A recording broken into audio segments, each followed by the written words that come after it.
Ladies and gentlemen, welcome back to another edition of the Parlay with Awthentik and The Beard. This is your spot for your last-minute NFL betting odds and fantasy football advice. Thank you for joining us.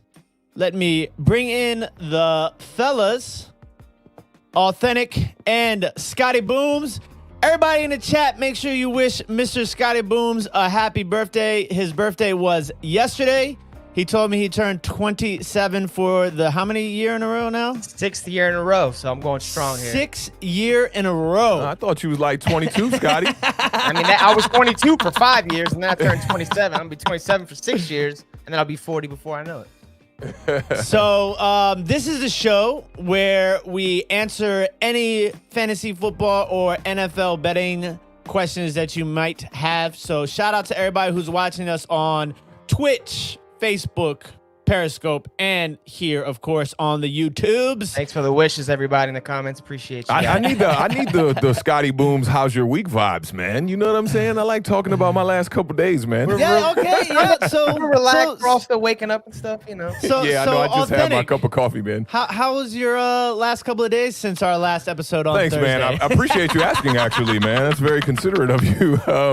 Man, my week was pretty chill, man. You know, that new Xbox came out, so I've been following my homie Lalo's gaming channel a lot, man. He's been doing some long streaming hours, man, doing like 6-7 hours of streaming, but it's paid off really crucial in his subscriber count, man. I'm glad to see his channel growing pretty much overnight, man. He had like 45 people in there on his live just yesterday, and went down to the rally that was here in Washington, D.C.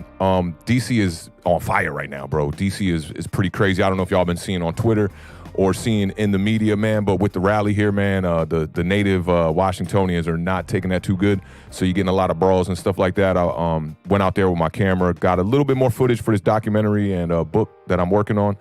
Went out there with Shanti, actually, man, who might be in the chat, actually. Shanti is a avid Awthentik and The Beard viewer, and he was telling me he's going to start trying to work on his YouTube channel, man. He's going to start doing a boxing channel, so I'm all game trying to help him out, man, and that's pretty much been the week. Word. So you saw that Crawford fight then last night?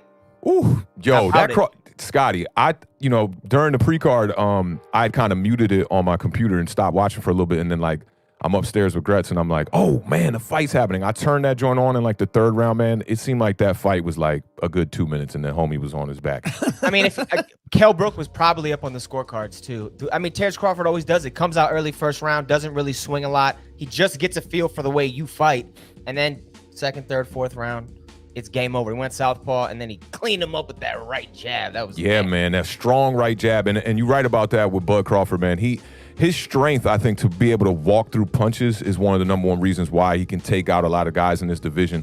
Kind of reminds me of Paul Williams pre the Sergio knockout. I don't know if you remember when Sergio Martinez knocked out Paul Williams. Is one of the most devastating knockouts. They did. And Paul dominated those fights, man, outside of that first round knockout that Sergio had got. But he reminds me of that because Paul Williams, although he was a skinny guy, he used to just walk through them punches, man. And that was his keys to victory in a lot of his fights, man. I thought he was going to be a Hall of Famer if he could have, stayed healthy. Had a tragic accident on a motorcycle, man. So what about you, Booms? How was your last couple of days? It's been good, man. Took off Friday, took off tomorrow for the birthday weekend, so just been kicking it, man. You know, Mike Simone, my last tenant, is leaving here in a couple weeks. He bought a house, so I'm about to be an empty nester here for the first time in a decade. And then there was one. Right. And Cooper. At least I still got Cooper dog walking around. Hey, at least we ain't got to worry about Mike Simone, blocking that background. I be seeing him walking back there all the time. I think he want a cameo, Scott. Before he move out, we got to get him a cameo, bro. It looks like CNN though when they be having people on their desk shuffling through paperwork in the background. Yeah. And hey, at least on CNN they doing some damn work. So I'm gonna give a couple of quick shout outs before I get into the chat. I want to give some shout out to the folks over at betopenly.com where you can make your own bets against other people. It's only a 1% juice. It's a really dope concept, interesting website. Give a couple shout outs to some of the card breakers who've been showing us a lot of love on Facebook. Shout out to Mark and Carrie over at Freedom Breakers, and shout out to Jim Bob and Johnny Mac over at Triple J's Sports Cards and Breaks. You can Definitely find both of those groups on Facebook. Joseph, first in the chat. What's going on? Dropping his Big blue and red in the building. What's up, man? I Giants. saw you in the I forgot to mention, man, I was on Entertainer Show last night for a little bit, chopping it up with Tanner, man, defending my guy Daniel Jones. The chat trying to take my guy out, man. So Yeah, they didn't like him. I was definitely in there for a little bit, just snooping on you guys, and I was like, man, they're ready to get the call for Daniel Jones' head. But yeah, they are, man. You look at Tom Brady in Tampa Bay. It's a good example of it too, man. It's like if you don't play good for 1 or 2 weeks, man, these fans they blaming quarterbacks like it's nothing nowadays, Some man. cities are worse than others. In New York, obviously, tough fans. Yeah, you know how the media go out there. Shout out Papa Homewood in the building. How you doing, sir? The legend. What's up? Sunday is in the building. Lax 044. What's going on, brother? How are you? JJ Stangle. What up, Lax? What's going on, brother? JJ Stangle, that might be a new face in here, man. Welcome if that's the case. New face. Wet 360 Waves, Daniel Jones, a.k.a. Ligma. Hey, Wet, that's a tight name. Wet 360 Waves. What y'all know about the 360 Waves? Y'all know about the skull cap wearing it at night with the 360 Waves, the sporting waves? Y'all don't know nothing about that, man. I can't get the waves. My beard got waves, though. You can get the waves. You would just look crazy. So he says start 3, drop 2. Travis Fulgham, Antonio Brown, Chris Godwin, Christian Kirk, and Darius Slayton. My 3, I'm going to go Christian Kirk, Travis Fulgham, and Chris Godwin. Yeah, I like that. I'll keep them the same, except give me Antonio Brown instead of Chris Godwin. I'd stay away from Darius Slayton, man, until he shows you he can ball out again, because he's been very, very slow the last couple of weeks. But Giants going to get that dub today. Talking about 2 different Buccaneer receivers. They've had 2 bad weeks in a row. Carolina's defense isn't great. I might roll with both those Tampa Bay receivers, Antonio Brown and Chris Godwin, and give me Darius Slayton. Oh, yeah, that's a good point, too, because with Travis Fulgham, you can't forget that Alshon Jeffrey is coming back this week, so that might take away some of his targets. David is in the building. What's going on, David? How you doing, brother? Hey, you for joining Big us. Blue Nation in the building. What's up, David? My lovely girlfriend, Josie, is in the building. Thank you for joining us. I was about to say, Scotty, what's up? I don't know why. What's up, Josie? Waterfly is here. Waterfly in the building. Glock 30 is in the building. I need to get that sound. You know what I'm saying? I need that sound effect for Glock one time. What up, Glock? And Gretz is in the building as well. Gretzel, what's up, lady? What's And up? Johnny Mack, who I was just talking about, he's one of the admins in Triple J's Sports Cards and Breaks group on Facebook. Says he can't decide to start DeAndre Swift or Fulgham. Giants defense is good. Swift's getting more and more touches over there in Detroit. I mean, Washington's run defense hasn't been good. I don't know if Swift's a straight runner like that, though. Yeah, give me Fulgham, man. He's been too good to put on a bench right now. I'll take Swift in that one. I talked about this stat with Swift. When he has over 10 carries, man, that's when you really see his yards per carry go up. So, after the bye, he's been getting those carries, I feel like. So, I'd go with Swift in this one, hoping he gets the carries against Washington, because Washington's pass defense, even though it's a little bit of smoke and mirrors, is still pretty solid. Man, that is tough. I think I can understand why I've been debating it all morning, because that is kind of almost like a pure coin flip. Until I can see Swift get consistent volume, I'm going to ride with Fulgham. And I mean, I think this is an interesting week, because moving forward, you're kind of going to have an idea of what Fulgham is going to look like with Alshon Jeffrey back, and what you're going to see it with Swift, because I think there's going to come a time here eventually where they're going to start giving Swift the ball more. Oh, I think they should, in my opinion. And Marjorie is in the building. What's up, Marjorie? Always dropping gems, Marjorie, and stats live and and die information. sports. She was in the Entertainer chat last night too, man, dropping a bunch of gems, man. Salute to Marjorie. Thank you for joining us. All right, we're going to go ahead and get right into these games. Remember, if anybody has any questions, fantasy related or NFL betting related, do not hesitate to drop those in the chat. We will obviously get to those as soon as possible. And if you're here right now watching, make sure you hit that thumbs up, because that'll get this video out into the public while we are actually live. So let's get to the first game, ladies and gentlemen. What's up, You Eric? have the Houston What's poppin', Texans, who are 2-6, at the Cleveland Browns, who are 5-3. The Browns are 4-point favorites. The over-under is 45, and the game kicks off at 1:00 p.m. Eastern Standard Time. I'm going to start with you, Scotty Booms. What you got for me? I don't always have locks. This is one of my locks of the week. I feel really great about this game. I'm a Deshaun Watson fan. I think everybody here on the best division of football is a Deshaun Watson fan. Cleveland up and down all season. They are getting back running back Nick Chubb this weekend. They got Kareem Hunt. He's been their number one guy when Chubb was out. They haven't been running it as well, though. So Hunt's going to be there. Chubb's back healthy. That's awesome. Houston's run defense, giving up most in the NFL, 159 rush yards a game. So if Cleveland's offensive game plan is smart and they run the ball, I see them easily covering that 4. So give me Cleveland -4, and I think it's going to be over 49. And as far as fantasy player, this might sound surprising, but give me Kareem Hunt. I like him better as a second running back as opposed to a featured guy. I think he definitely is going to get a big play today. Dang, I when you said it was a lock, I kind of thought you was going to go with the Texans, man. Running back is out for them. Johnson is out this week, so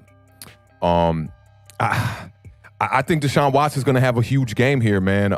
This Browns defense is allowing the 5th most points to opposing passers. And I like what I'm seeing out of Brandon Cooks, man. Brandon Cooks has been balling out. He's been a wide receiver number 6 in PPR leagues. He's been targeted 39 times over the last 4 games, man. So wow.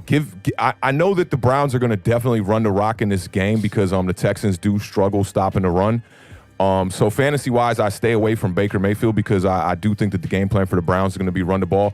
But give me the Texans in this game. Over-under in this game is what, 45? 45. I'll take the over in this one, and give me the Texans to win this game by a good 10 points. Interesting. So you love Shout out to my man Eric, OBX Picker. I'm hoping to be heading down to North Carolina on Wednesday and hopefully meeting up with my man Eric, the OBX Picker. That's do a little up. collaboration video for YouTubes and hopefully grab some treasures. So Duke Johnson is over there with the Texans as well too, right? No. Yep, he's their starter right now. So yeah, Duke he's going to Johnson. fill in for David Johnson. Yeah.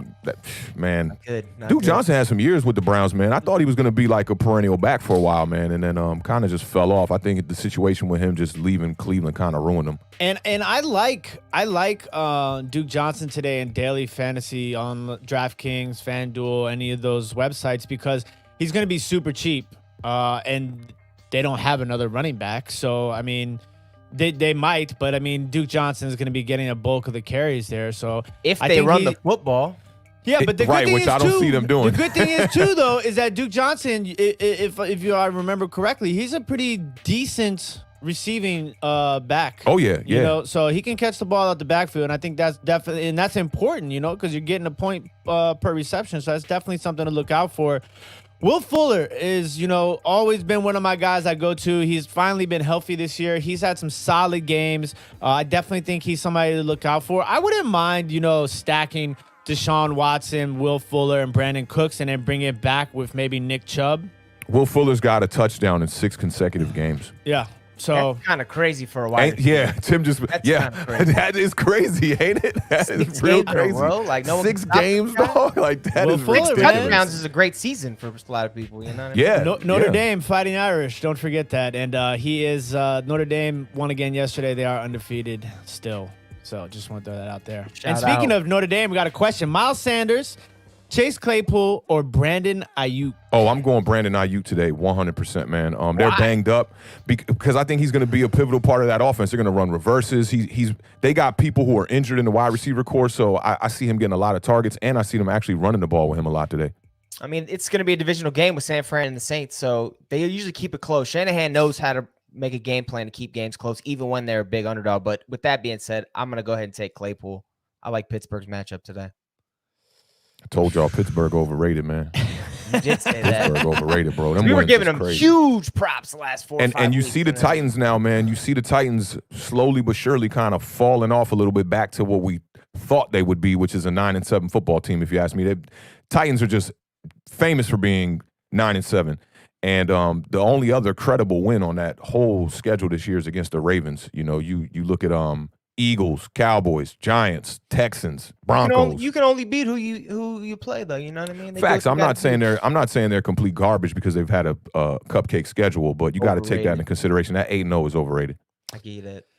I'm going to take Brandon Ayuk as well. I'm a big Ayuk guy, and they're going to have to rely on him heavily. The other wide receiver, the no-name dude, came out last week and had like 178 yards. I don't even remember his name. He wasn't no-name. Authentic called him out. Jefferson or Jackson. What was his name? I can't even remember I don't know it either. I have no idea what game are you talking about? San Francisco 49ers. No, because we were talking about the white dude. It wasn't him. him. Oh, yeah. He was the one who was the only active wide receiver at the time. Dude, fried. That's right. I remember you talking about yeah. I'm surprised neither of y'all picked Miles Sanders. I mean, I'm staying away from Miles Sanders just because I'm a Giants fan and I'm planning on kicking his butt today. I thought about Miles Sanders. Miles Sanders is a good play. I think the Giants' defense is underrated. They held Eagles down for 3 quarters plus last time they played. Eagles couldn't do anything and he's coming off of an injury, so it's like take away the referees. Giants dominated that. Wasn't he coming off an injury the last time they played us? I mean, every Philadelphia player is coming off of an injury every week. We're just gonna leave it at that. I'm gonna take the Texans +4. I think Cleveland wins the game, but I think this is a 3-point game, and I'm going to take the over at 40. We really got to start keeping track of these scores, man, because you don't ever look at yours? I always look at mine. I don't always look at mine. I looked at them week 1, and I think I looked at them week 5 after I started really digging into the research. But I just want to keep track of the scores because it'd be sounding good when we live talking. You know what I'm saying?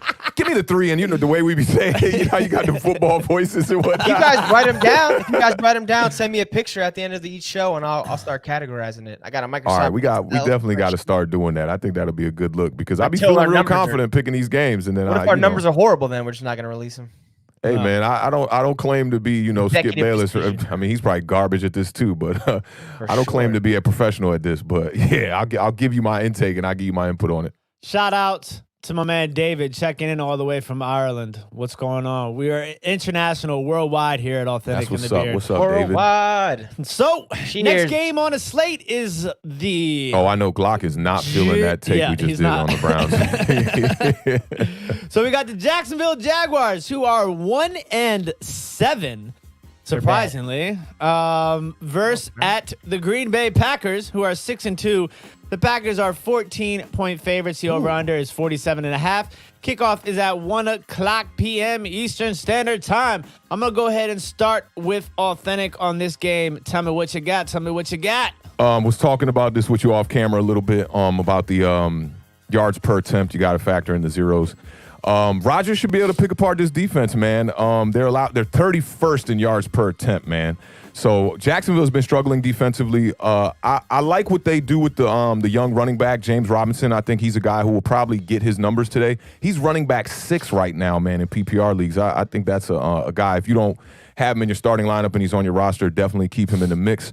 But with that being said, I can't see the Jaguars winning this game. But I do think they'll cover that 14. I think they can cover that. I think they'll lose by about 10.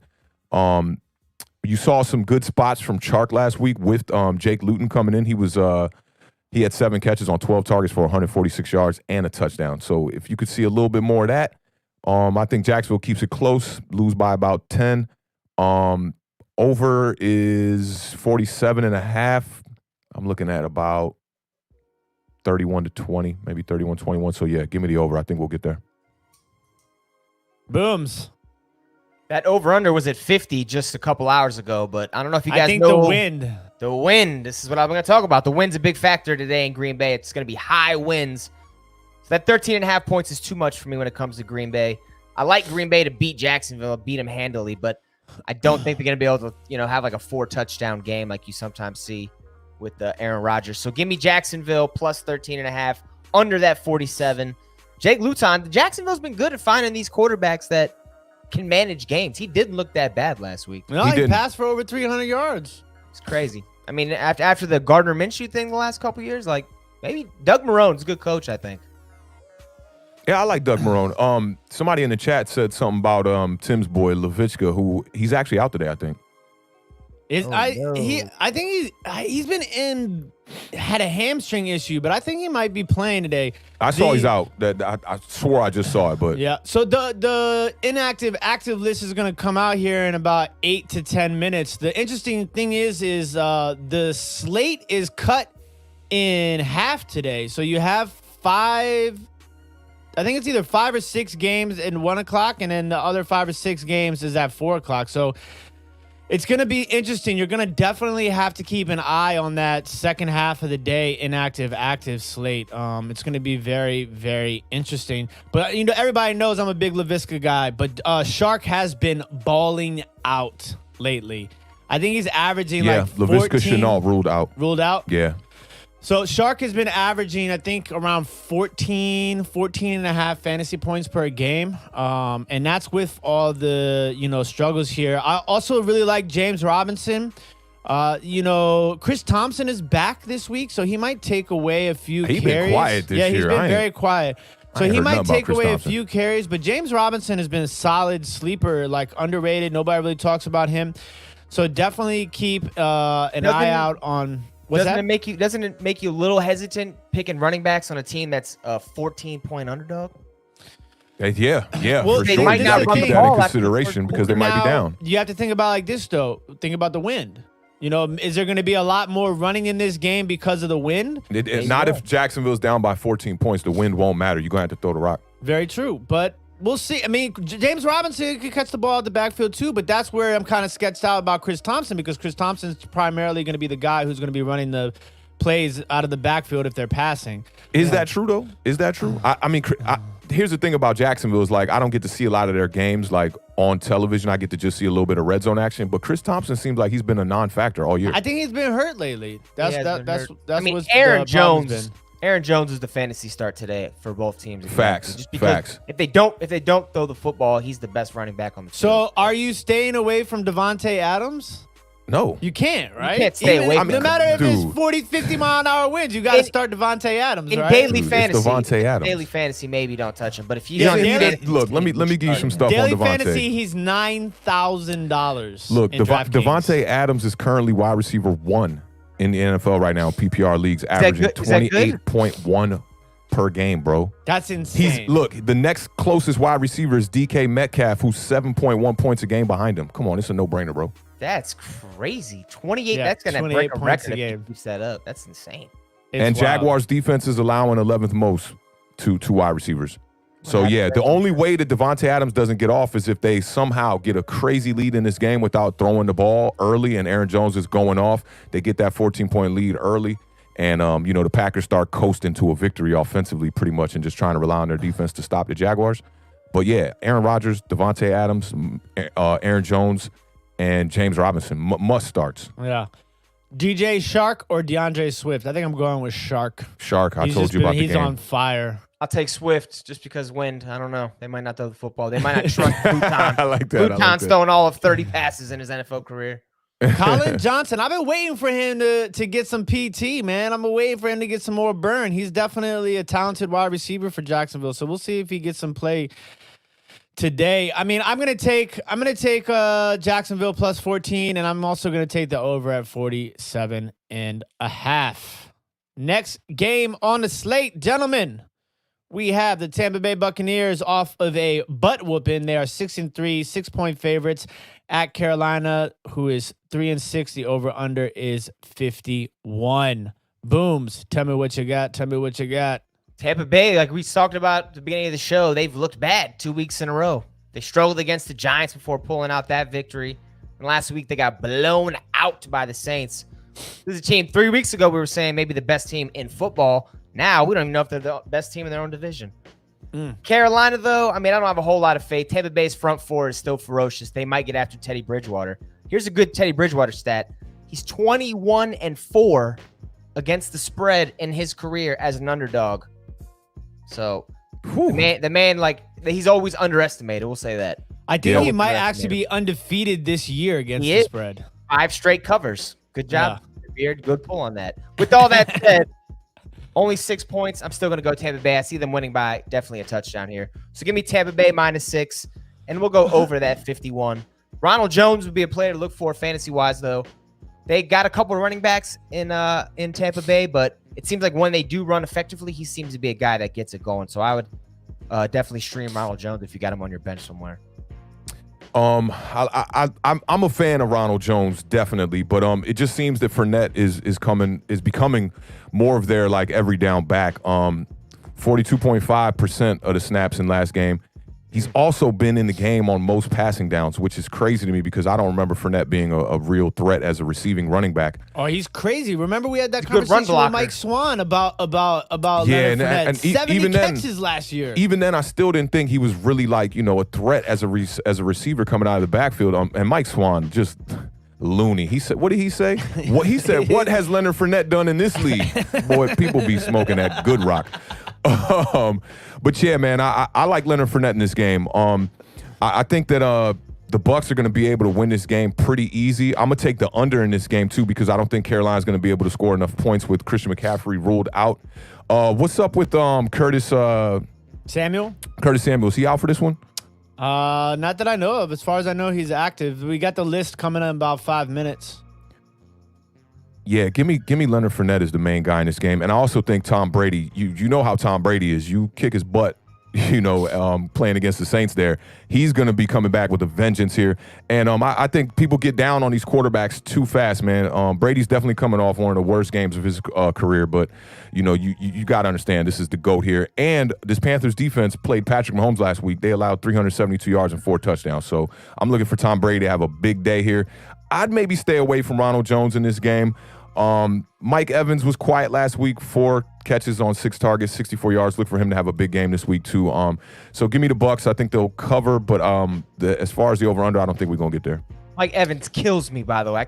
Mike Evans is the worst fantasy player to have. He's like Up He's and just down. so inconsistent. But you got to understand too, man. There's a lot of competition over there, man. They got a lot of people that's trying to get the rock now. With Antonio Brown coming in there, Chris Godwin becoming healthy again. They still got Scotty Miller, whose targets dropped drastically this past week with Antonio Brown in the game. Sure. Just a lot of different weapons. Oh, also I want to talk about Robbie Anderson, man. He's a clear-cut number 1 over there now with Carolina. I thought the Giants should have made the move on that guy, man. I really like what he's doing. And DJ Moore is quietly falling to the back. In the last 3 games, Anderson's been targeted 29 times, DJ Moore 14. So yeah, if you got a choice between those two, go Robbie Anderson for sure. Come on. I love Robbie Anderson in this game. I think he's going to have a big game because I think Carolina is going to be forced to throw the ball here. No Christian McCaffrey. It sucks. That's bad. Came back for 1 week, beasted out, and he got hurt again. Was it bad? I didn't even hear about the injury. What's It's wrong a with shoulder injury. Shoulder, yeah. They just haven't really gone into much detail about it. It's just a shoulder injury. So Mike Davis is back up to bat. So I mean, I have Mike Davis because I drafted McCaffrey number 1 overall pick for me in the Cali League. And I was fortunate enough to get Mike Davis on the waiver wire when McCaffrey went down. So he's been very helpful. DraftKings, I'm going to be running with Mike Davis. He's pretty cheap still. I think he's at like 5,000 on DraftKings. And then as far as Tampa Bay goes, I mean, you guys pretty much said it. Tom Brady, after getting his butt whooped, I don't know the exact numbers, but I'm pretty sure he's going to come in with some sort of attitude. So I'm going to take Tampa Bay -6. He said some sort of attitude. You're talking about it like it's like Real Housewives or something. Like this is going to be. Hey, why they don't be episode. dapping up Tom Brady though? I saw another highlight of him on the Bucs sideline like this, where all these people just walking past him, giving him no daps. Come on now. I think it's They don't because like him. He doesn't fit in. yeah, he's a trumper. And I think because he's he the dude that be screaming on people. You saw he was doing that offensive line. But before we move on from that game, the reason why I asked about Curtis Samuel, man, is because I did hear he was banged up, but coming into this game, man, he's got some crazy numbers the last 3 weeks. Catching 19 of 20 targets for 184 yards, 2 touchdowns. He also added 7 carries for 41 yards and 2 touchdowns on the ground. That's a must start in this game. Yeah, he's crazy because he's always. I feel like he always gets a running touchdown. Mm-hmm. It's crazy. That was kind of what I was saying about Brandon Ayuk, man. He could play that kind of role in this game coming up for the 49ers. Brandon Lavin. Give me Justin Jefferson and Devontae Parker, man. I like Jefferson. I mean, playing somebody on Monday night's always a little bit risky, but that boy's a beast. And Thielen's going to have maybe the best cornerback in the league playing against him.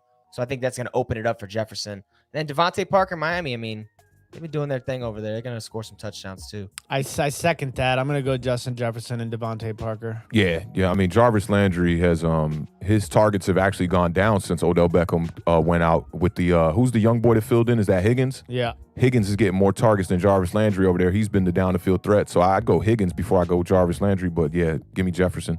And Who was the other guy? Devontae Parker. Yeah, for sure. Because isn't Miami without a wide receiver today too? Preston Williams got banged is up. on the IR, yeah. So Tua had a good game last week. Yeah, he did. Great bounce back game. Undefeated as a starter. Ran the ball well too. It helps with that crazy defense. Miami's defense Facts. is sweet. Leading the league in takeaways, man. That defense is lit. Giants number 2. Giants are number 2. Yeah, they are. In We're gonna get to takeaway? that. Yeah. Yeah, in takeaways. Yeah, but what's your turnover margin? Because that's my stat. I think we're even. I think we're That's even. insane. Your defense is playing great, Awthentik. Yeah. Defense is ranked number 9, I want to say, coming into this game. I still think it's a little bit of smoke and mirrors there. We stopped the run really good. But our pass rush that has been doing well, we got a lot of sacks. Leonard Williams balling out, but it's not translating to our secondary stopping teams from throwing the ball on us. I want to say we're somewhere around the bottom of the league, middle bottom of the league as far as passing yards allowed.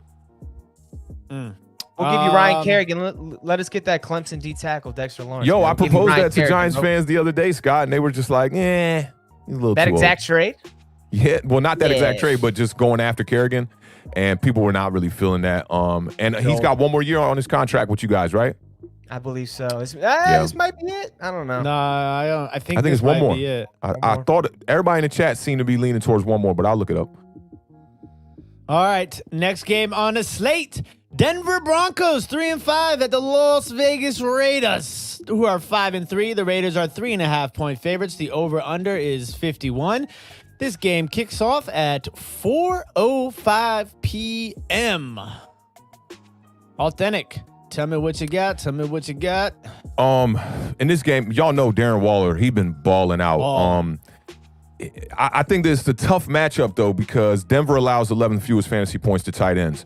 But you know what it is with Waller, man. He's the kind of guy that, man, you can't stay away from him.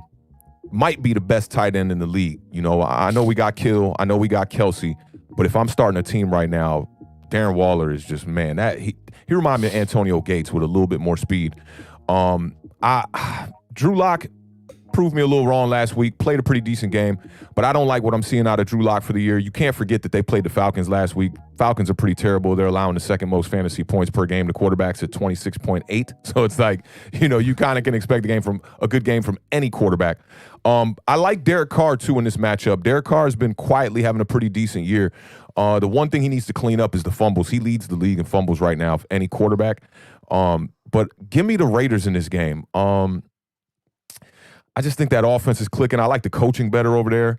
And what's the over in this one? This is 51. Nah, we definitely not going to get there. But I do think the Raiders can cover that 3.5 easily. I'm not convinced on the Broncos this year. I think they're missing a lot of pieces, and they're a very young team. So, yeah, give me the Raiders in this one for sure. This is the game. I mean, the Raiders, they surprise you against good teams by playing pretty well. And then the teams they should beat easily, like the Denver Broncos, I think they're going to struggle today. Their defense is bad. The Raiders Tracy, do not have up? a good defense at all. Yeah, so I do facts. think, and the Broncos, their offense has had struggles. Drew Lock's been inconsistent. They do play well against bad defenses. And like I just said, the Raiders are a bad defense. So give me the Broncos and the points. It's plus 3.5. Yeah. Yeah, give me plus 3.5. It's going to be over 51. I think the Raiders are going to go up. I do think they're going to win, but I think Drew Lock's going to keep it close. Hey, one more thing on that one, too, is speaking on Derek Carr, I talked about this 2 shows ago, 2 parlays ago, about how when Henry Ruggs is in the game, he plays a lot better because he has that down-the-field threat. But in return, I think you need to stay away from Henry Ruggs in this game. He only has 2 catches for 8 yards in his last 2 games, so I'd keep him on your bench if you got him on your roster. Nelson Aguilar has been surprisingly really good for the Las Vegas Raiders. He's become one of the best down the field deep threats in the NFL. I think he's averaging some asinine amount of numbers on the deep balls this season. It's kind of crazy. Actually receiving them and catching them? Yeah, catching them. Eagles fans, It's can you wild. believe it? It is wild. So, yeah, Nelson Aguilar is definitely somebody to keep your eye on. I mean, and he's probably going to be, like, super low owned in DraftKings. And he's a risk, too, because when he doesn't have really good games, bust. He's a bust for sure. He's boom or definitely bust. a I mean, risk. that's everybody on the Raiders team pretty much. Yeah. What happened to Hunter Renfrow? He's still out there. He had a couple catches. I've been seeing him doing his thing a little bit, but Carr seems to spread the ball around Really a lot. well. Doesn't have that one wide receiver that he really just goes to all the time, And even Josh Jacobs. Josh Jacobs hasn't really had like the best of a year also. They've been giving a lot of carries to this other running back lately. You know what, though, man? hurt, Yo, Josh Jacobs, I want to say, leads the NFL in attempts, Tim. Yeah, I think you might be right. It's second highest attempts. Gruden Josh likes Jacobs. to run the football. Gruden likes to play old school 90s. He's having a bad year. He's Yeah. having a bad year. Everybody was hot. Wasn't he like a Rookie of the Year candidate when he was? That was last year or the year before? He got votes. last year. He got Last votes. year. He was a beast. He's a beast. He's not average. His So- yards per carry was bad last I looked, like under 4. Oh, man. Shocking. Yeah, I'm staying away from that, man. I think Carr is sneaky, dark horse, backdoor MVP candidate. David Carr? I mean, Derek Carr? Yeah. Hell no. You didn't think about that. I'm just You didn't just think going to about throw it that. out there. I Hold just on. gonna Can throw we it get the out there. numbers? Can we get the numbers? Just keep an eye on him throughout the rest of the season if they continue to win and he plays well. Bro, I was comparing Derek Carr to Daniel Jones just the other day, bro. For real? Hey, I'm just saying, man. What's going to happen to the rest of the 25 guys ahead of him on the list is all I'm saying. I'm not saying he's going to win. I'm just saying, like, he's having a really good year. 16 touchdowns, 2 interceptions. The fumbles are bad for him. He's been sacked 14 times. He's got 2,000 yards. Crazy. That's good. His 16 completion touchdowns percentage and is 69.8. I mean, his numbers are high, definitely. Numbers definitely look good. But MVP candidate I'm just saying, with like, Patrick down the- Mahomes out here I'm not saying and he's going Russell to Wilson? win. I'm just saying keep your eye on him throughout the rest of the year. That's You know all what's I'm changed saying. this year? They're not calling offensive holding at all anymore. It's gone. It's down like 30, 40% this season. So these offensive tackles that were getting beat like rag dolls the last couple years, they're just cheating now, and the refs aren't calling it. Yeah, There's the a lot Giants of know quarterbacks. all about that, man. Wow, these referees will not give us a break. Maybe So your guys too. I really like Drew Lock too. He said the beard smoke is some whack. Smoking that huff, Waterfly. He's smoking that huff. So I like Drew Lock. I like Jerry Jeudy. I like Tim Patrick. I think that's a nice little stack for the Denver Broncos. I'd bring it back with Darren Waller. I think they're probably going to be down late in this game, but Drew Lock's going to have a lot of passing yards and the comeback, and I think they'll end up losing by 3.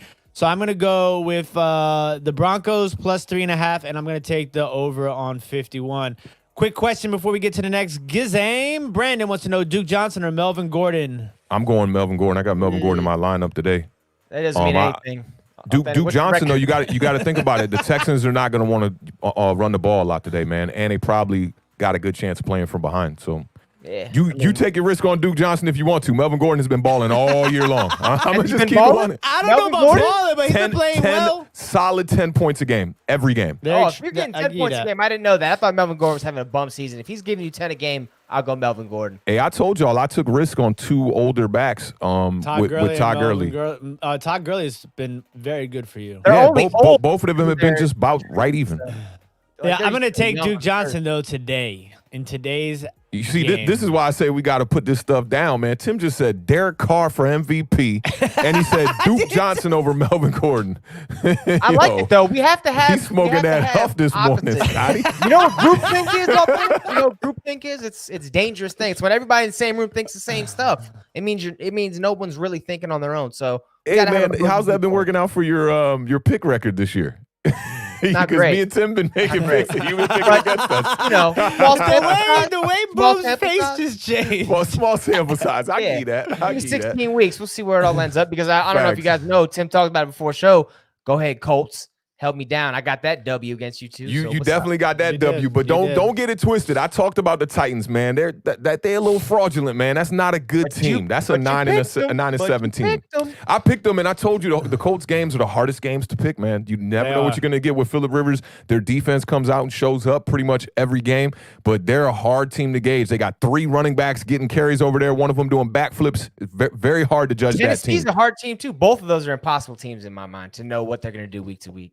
Facts. And it almost seems like Ryan Tannehill has been playing better football than the option that they had preview to him with Marcus Mariota. But to me, it almost like doesn't make that big of a difference. You know, I know they went pretty far in the playoffs last year, but that wasn't really off the strength far. of their quarterback. That was off the strength of Derrick Henry running over people and almost getting 200 yards in the playoff game. He had 198 yards. I think Tannehill's their been good. biggest change this year is their defense is not as good this year as it has Way been in previous years. If it was, they'd be undefeated right Their now. because they're their all- defensive, their secondary is atrocious. It's like not as bad as Seattle, but it's pretty bad. Nobody's So, as bad as Seattle. We should just take them out of the rankings. They're always going to be the worst pass. Yeah, defense. that Seattle defense is, they are awful. And All right. I made a good scoop this week with what's Jared Goff and Reynolds at wide receiver as a stack because I just feel like they're gonna light it up. And they went into that game favored. I can't believe the Rams are yeah, favored in that game. I love that stack, by the way. I So- want to see a pass defensive. 'Cause Titans are another team, man, that I don't get a lot of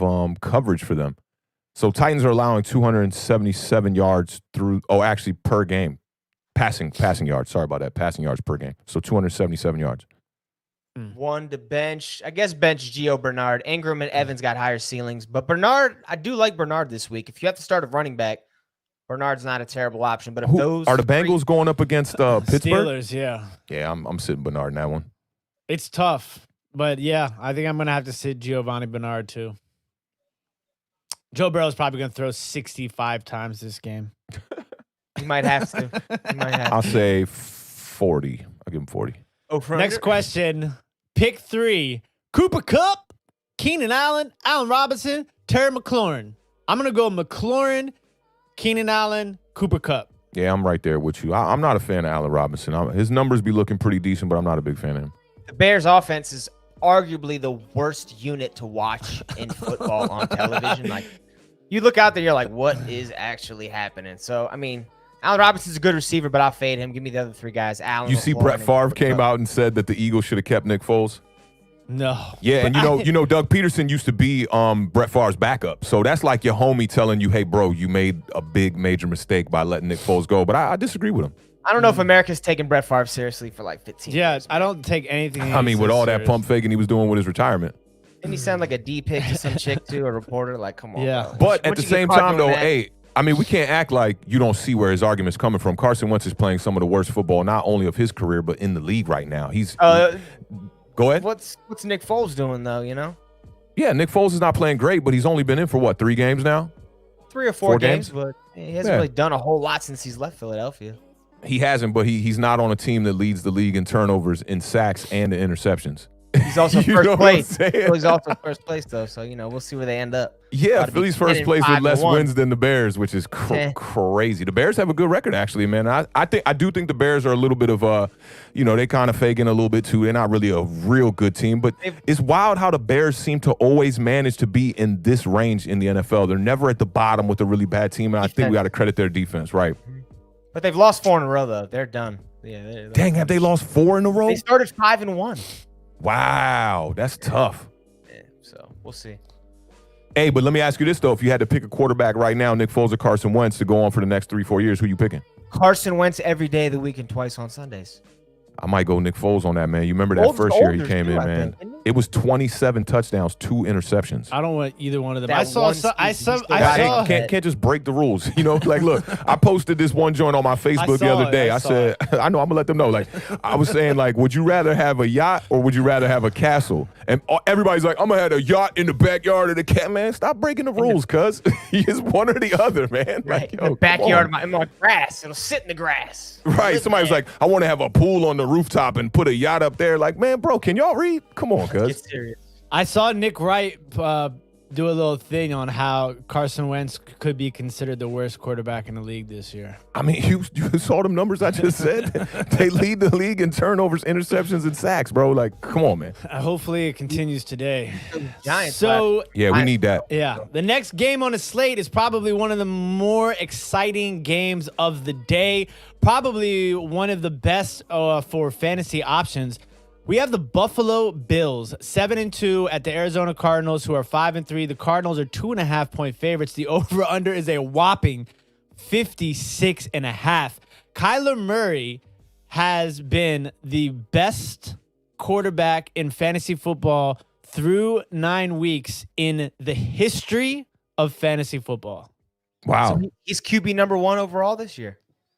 He is killing. I had no idea. I mean, I knew he was doing crazy. well. That is crazy. Because he's had some up and down games. You almost don't know what you're going to get out of him. I mean, you've seen a couple games where he's just pretty much not threw up a dud, but you're not getting the typical numbers you would get from him. He was surprises me that he's number one right now. He was one of only 2 people last week to run over 100 yards. And he's averaging like 75, 80 rushing yards a game. That's huge for the quarterback position. Yeah, that's literally like a quarterback and a running back in one player. I mean, you're getting twice the fantasy points. That's why fantasy football is just so wild. Literally, they call it fantasy football for a reason, because sometimes it don't translate to the actual real game. Because, Kyler Murray is balling out. He's playing well. But when you say he's QB number 1, that's crazy. That's crazy. You watch the game, you're like, this is not the best quarterback in football. Yeah, I mean, he's struggling throwing the ball just right down the middle. Yeah. And I feel like he has to step out of the pocket to really make throws outside of the hash. But, I mean, the kid is quick, fast. Trust his offensive line. That's what I really like about him. I was talking about that in Entertainers Chat yesterday about quarterbacks and their offensive line, and that's one of the big problems in Washington and in New York, especially with Daniel Jones. He don't trust the offensive line a certain way where he knows how to pivot and make quick decisions off what the offensive line does. Go look at Green Bay. Even go look at Atlanta with Matt Ryan. When Matt Ryan is maneuvering in the pocket, he knows what quick angles to take and be confident in that to then get the ball down the field. And I feel like with teams that struggle with their offensive line, you see that with the quarterback as well. There's not a lot of confidence in there, except Carson Wentz, man. That dude, he don't care who's coming at him. Let me ask you guys a quick question. If you had to start a franchise today and you could only choose one of these quarterbacks to start your franchise with, would it be Lamar Jackson or Kyler Murray? None of them. No, I'm just playing. I'm going Lamar Jackson. You're wrong, Authentic. It's Kyler Murray. I'm going Lamar Jackson. Hey, how many MVPs does your boy have? 0. Yeah. 0. So Kyler Murray's already more accurate than Lamar Jackson. It's only going to get better. If he can, it's funny we're talking about the Arizona-Buffalo game, because what Kyler Murray needs to do is watch what Josh Allen did, because they were both inaccurate coming out of college. Josh Allen's put it together. Now that dude's one of the best quarterbacks in football. Hey, I think Lamar Jackson gets a bit of a reputation that he can't throw the ball, but I always bring this stat up. Don't forget, and I remember it shocked y'all when I told y'all the first time, he led the league in passing touchdowns last year. So the boy can throw the ball. That's a good number, but you got to take it with a grain of salt. I think when you have the best rushing attack offense in football, teams are obviously going to stack the box. So we're talking about he's got single coverage on all his receivers. It makes it easier to throw touchdown passes. When you actually watch the game, though, his accuracy is you know what's crazy is right now, with Baltimore, their running game is so bad this year that's why Lamar's numbers are down. But the numbers aren't down. Don't get it twisted. Only his rushing numbers are down. His passing numbers are, I broke this down last week, they're literally almost identical to his numbers last year. Okay, I meant off the team offensively. Oh, but you said that's why his numbers are down. That's why I said that. My bad. The team offensively, they were like number 9 offensive team in the league last year, and I think they're like 23rd in offense this year. So and then with the other thing with Lamar is if you take away that tight end in the middle of the field, he loves the middle of the field, does not like to throw outside a lot. Kyler Murray's completion percentage on his career, too, is just 2 above Lamar Jackson. Yeah, he's not good. That's what I'm saying. He needs to take a page out of Josh Allen's book and get more accurate. Yeah, I'm just scared with Kyler Murray because of the height. The odds are stacked against him. I talked about that, too, man. Like Drew Brees, Russell Wilson really being the only short-statured quarterbacks to really ever have dominant success in the NFL, maybe. Do we got any – am I missing anybody? Short guys like that. I mean, who's anybody under 6'1" that was balling? Right. Or who was the Chargers quarterback back in the 80s when they were balling? Dan Fouts? Was it Fouts? He wasn't huge, right? Nah, Fouts was tall. And last 6 weeks, Lamar Jackson has 7 touchdowns and 4 interceptions. That's the last 6 weeks. So yep. So Buffalo and Arizona. I mean, there's tons of fantasy plays here. I wouldn't touch this game. You wouldn't touch this game, like betting wise? Betting wise, I can understand that. That 2.5 is super sketchy. I mean, this game is going to go either way. I think this is going to be a back and forth game, very similar to what you saw last week in that Miami-Arizona game. I really love this game fantasy wise, though, because there's so many plays. But I mean, when you're talking daily fantasy sports, there's a lot of expensive players. Kyler Murray is the most expensive quarterback on the slate today. If you can somehow squeeze in Kyler Murray And then Christian Kirk. I'm a big Christian Kirk guy. He's been coming on pretty big as of late. Oh man, and his last game was ridiculous. And his salary is very cheap. He's probably like $2,000 cheaper than DeAndre Hopkins is. So it scares me that he's coming off of such a big game because Christian Kirk's career has been pretty quiet. I mean, he was projected a first round. I don't know if he got drafted in the first round, but I remember when the Giants were looking for a wide receiver, he was one of the top guys out there, and he's been relatively quiet his whole career. And he's had Fitzgerald over there to take a little bit of attention off of him. But being that he had those 2 big bombs last week that he caught, I don't know, man. If he can follow that up with a similar performance, I will be very surprised. But I like Christian Kirk. Maybe he's coming into his own now, finally. What is his 3rd year now as wide receiver? And then bring it back with Stephon Diggs. Stephon Diggs leads the league in receiving yards right now. So you got a lot of fantasy plays in here. You can't forget about DeAndre Hopkins. Kenyon Drake is kind of iffy. May play, might not play. He's probably going to go through pregame warmups and see how he is. Chase Edmonds is another one that you might want to look out for. I don't like this game for fantasy players. I don't like it. Me neither. I really don't. I really don't like it. I'd maybe play the quarterbacks probably, and that's about it. Christian Kirk, DeAndre Hopkins, I'd play DeAndre Hopkins as well. But Christian Kirk scares me. Devin Singletary really scares me. Tre'Davious White on the not been running outside well. for Buffalo. Cornerback Tre'Davious White. They played last year in the playoffs. Buffalo and Houston. Hopkins only had 6 catches when he played against Buffalo. So what's up with Cole Beasley this year, man? How have they been using Cole Beasley in their passing game in Buffalo? Has he been quiet? That dude was one of the better slot wide receivers. He's been doing pretty well. I mean, they're throwing the rock a lot over there. I mean, and Gabriel Davis is another one that don't sleep on too. He's caught a couple touchdown passes as of late. Rookie wide receiver for Buffalo is definitely somebody to look out for. We do have a question. That's a great trade. Flex. Great trade. Fulgham, Fournette, DJ Dallas. This is standard scoring. No PPR. Whew, that's tough. Bars in the tuck, man. I don't know how you got flipped AB and Shark for DK Metcalf. He might be top 2-3 receiver in football this year. For the I'm flex, going to go Fournette. Yeah? It's standard scoring, not PPR. True. But I mean, him and DJ Dallas are both not established. Well, actually, Carson and what's his name are out in Seattle, right? Yeah. DJ Dallas might be the guy. I'm going Fournette, just because they on a vengeance game right here where Tom Brady about to try to light it up. So I go Fournette in that game. That's a great trade, by the way, too, man. That's a fantastic trade. And we got one more coming in from Twitch. The CB Kid, full PPR. Pick 3, Godwin, Juju, Kirk, Fournette, A-Rob. Juju. We talked about Christian Kirk. Give me Christian Kirk. Give me Chris Godwin. And these guys like Fournette. I don't like Fournette. I don't like Allen Robinson. I guess I'll take Juju. Chris Godwin, Juju, and Kirk for me.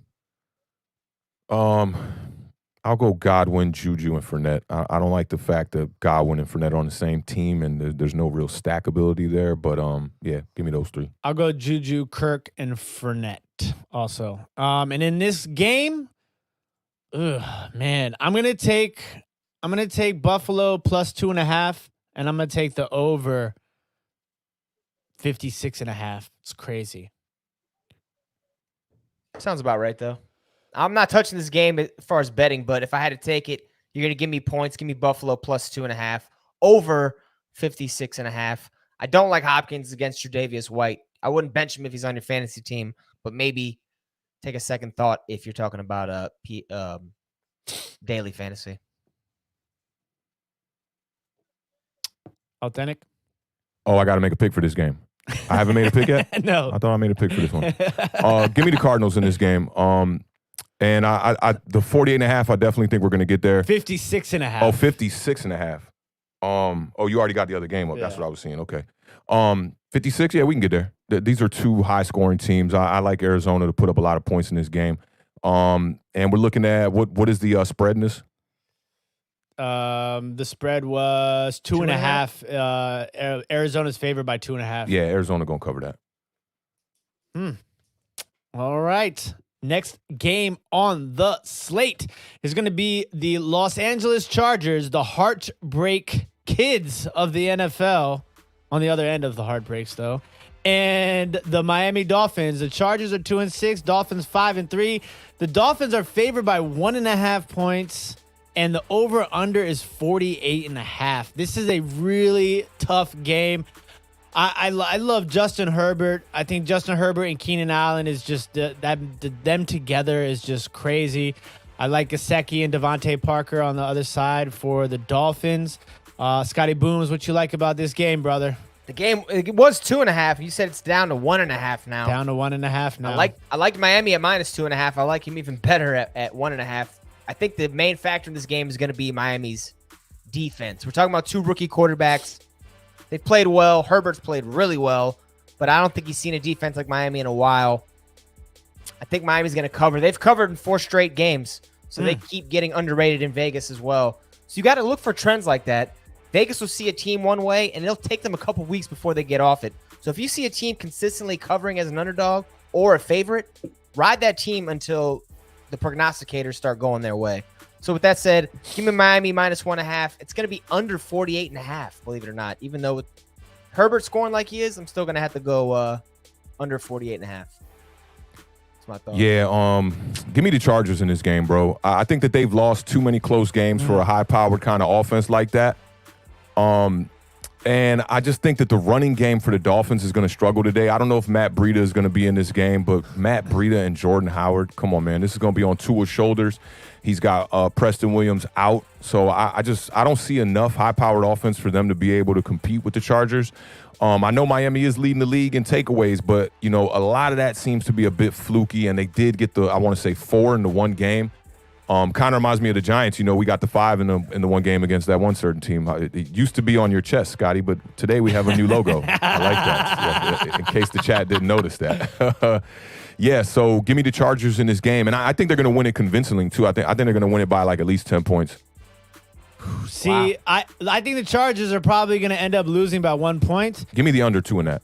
48.5 under. Yeah, give me the under. I think the Chargers lose by 1 point, so I'm going to take the Dolphins. I'm going to take the Chargers +1.5, and I'm going to take the over on 48.5. So we do have a couple of rapid-fire quick questions. Shout out to the world-famous Bobby Schmurder, who is in the chat right now. Bobby. Wait a minute. I thought he got denied. Is he still in there? Hey, they got internet. They got in the jail. YouTube, man. This is crazy. Yeah. I got some emails from some Bamas that was locked up. Bobby Schmurder is in the chat, and he's playing fantasy football with Awthentik and The Beard. Travis Fulgham or Jalen Reagor or Justin Jefferson, PPR. Travis Fulgham has been the topic of the day. Yeah. Right, I got him on my bench tonight. From a couple weeks ago, Claypool was everybody's mind, and now it's all Travis Fulgham. Facts. I used to set a lineup for a homie who was in jail during fantasy football season. You're a couple good years friend, back. bro. You are. Did you put anything as commentary though? If you didn't put any money in for the honey buns, Yeah, right. He was winning, making money, and keeping it. Give me Justin Jefferson, man. New York Giants defense is playing good. One side of the field is locked down with James Bradbury, so I'm gonna go Justin Jefferson. I also like Justin Jefferson. Yeah, same here. Rapid fire. Next question: Connor, Gibson, Davis, start 2. Definitely give me Gibson. The Steelers, they don't like James or John Connor. James Connor. James They don't like Connor. James Connor. John He doesn't Connor's fit in. Terminator 2. Yeah. You must come with me if you want to live. Stick with me if you want to win. Nah, but they don't. I just showed that movie to my girl for the first time the other day. She had never seen T2. Oh, that's the best one. It's the best one, yeah. And she was like, wait, don't we need to watch 1 first? I was like, nah. We're going to start off with Judgment Day right off the bat. Get things cracking. It's just like Mighty Ducks. You got to start with number 2 sometimes. You know what I'm saying? Best. Give me Gibson and Mike Davis. I'm going to go ahead and fade Connor. I'm with you with Gibson and Mike Davis as well. Gibson's got to have a bounce-back game, man. He had a terrible game last week, fumbled the first carry, and CMC's out this week. So, yeah, you know, they talked about not much of a drop-off in Carolina when Davis comes in the game. So I'm sticking with those 2. Whew. Jordan Reid worth the start this week? That's not a real question. That's Ben Ballyu. That's not a real question. It is a real question, and he's definitely worth the start this week. Is Kittle's out again? Kittle's out for the year? 6 to 8 weeks, I think. What was the second injury with him? For broken ankle or something like that. Oh man, yeah. And Jordan Reed's worth the start. Yeah. As long as he ain't got a concussion. He will. If he doesn't now, he will. He'll give you a couple catches before you get one, though, right? It's shocking an ex-Washington fan would ask about Jordan Reid. Like, dude, you know what this guy's about. He's made of glass. He's that first opponent in Mike Tyson knockout, Mr. Glass. Yeah. But he when he's healthy and he's on the field, he makes plays. And earlier in the season, he caught 2 touchdown passes in one game. Look, Come on, man. She did cry when she was watching T2, bro. I was like, he's a machine. Oh, he's not a if real she cried, person. then you got to watch the first one then, Gretz. You remember when he got dipped down into the like acid or whatever, and he was just did like, it himself. But he did the peace man, sign? I swear movies be copying because that's the same kind of vibe as Armageddon when Bruce Willis was going down that little elevator joint and he threw what's his name? What's my man's name? Affleck. Ben Affleck back in the joint like you ain't going. Right. Even though they drew straws. I would let Ben Affleck go. I'd be like, man, and then bro. he gave him the pass to get to Billy Bob Thornton. And he was piping his daughter. Nah, bro, you out of here. It was. He was taking care of his daughter. He was saying piping. I think he was a good guy, and he trusted him to take care of his daughter in the afterlife. And he was like, I got to be. It's Bruce Willis. He's the hero. That's the story. Yeah, but you know, a Goonie would have been like, get out of here, man. Nobody's going to ever know anyway. You'll have no story to tell. Yeah, you know about the Mighty Ducks too, baby. You know what's up, man. It's knuckle puck time. Yeah, Mighty Ducks is like, if you guys haven't figured out by now, we're big fans of Mighty Ducks. Big time. Big time. So next game on the slate, it's the Joe Burrow Bengals versus the Ben Roethlisberger Steelers. The Steelers are 7.5-point favorites. The over/under is 46.5. Kickoff is at 4:25. Authentic, tell me what you like. I like Eric Ebron in this game. The Bengals are allowing the second most fantasy points to tight ends. And in back-to-back contests, man, he's got more than 4 targets in every game. So I think he could get even more targets in this game. Watch out for Joe Burrow in this game, man. Everybody's like, Joe Burrow's playing great. Joe Burrow's playing great. I think he's just playing all right. I don't know what it is about these quarterbacks outside of the major markets. They be getting big hype, man. Like, yo, I understand he's the number 1 pick and he's not playing awful. A lot of number 1 picks do end up playing awful when they get thrusted into situations like this. But I don't know. I'm not all the way sold on Joe Burrow yet. I do like the skill set. But in this matchup, I think I'm going to stay away from him. I cut A.J. Green a couple weeks ago. Definitely stay away from A.J. Green. And I like Ben Roethlisberger in this matchup, but I think this is a very telling game. The Bengals could come out here and maybe pull out an upset. It's very possible. But give me. Yeah, I do think so. I'm not picking them. Don't get it twisted. I'm not picking them. I'm just saying because I think this is a very defining game because, like I said, I think Pittsburgh is very overrated. And, teams within your division should be able to scheme against you a little bit better. In this game, I'm going to take the over, but I'm going to take the over, and I think Pittsburgh will cover. But it won't surprise me if the Bengals come out and win this game. Shocking. You spent a couple weeks now talking about Pittsburgh overrated, and you still gave him 7.5, and you're rolling with him anyway. The Bengals are garbage, Scott. You know what I mean? It's just you've convinced running back me, situation, man. You know? Yeah, right. This is true. I'm taking the Bengals plus 7.5. Like Authentic just mentioned, when you play the teams in your own division, the fear factor's not there. They're definitely not intimidated by these Steelers. I think they got to figure out some ways to score with the ball. Gio Bernard would be a sneaky pick for me this week because he can receive the ball a little bit. I think when the Bengals, they love going 5 wide with the empty set. If they put Bernard in the slot or have him fan out, I think he could have a decent game for a guy that would be cheap and daily and might need to stream on your fantasy team if you got some bye weeks going. How do we remove comments, bro? This is the kind of spam I can't stand right here. No, that's my cousin. Yo, Ferganick. That's my cousin. Come on, bro. Let him chill. Let him chill. He's good, man. Come on, bro. The spam. That's like, buy my new mixtape, new link in bio on all digital platforms, man. Get out of here with the spam, man. I don't know how to delete the comments yet, but get out of here with the spam, man. Sorry about that, Scott. I agree with you 100%. Authentic. All right. So since we're on the topic, let me rant a little bit about the spam real quick, dog. What's up with you graphic designers in my DM every week? Want a cartoon drawing of yourself? No, man. Stay out my DMs, bro. People have no etiquette, man. When you pitch in product, etiquette is very, very important, man. With this bot right here spamming us, man, please, come on, cut the garbage, please. What's the proper way to get at Authentic if they wanted to approach you about a business thing? Okay, so I'm you, Scotty. Hey, man, what's up, man? My name is Scotty Boones, man. I was looking over your profile, man. I see you're a producer and engineer and 1/2 or 1/3 of Awthentik and The Beard, man. Digging the podcast. I've checked out 2 episodes and then say what the hell you got to say. I might listen. That's how I became your friend. I think I came up to you at a show. I was like, hey, Authentic, my name's Scott. I'm a huge fan of his records.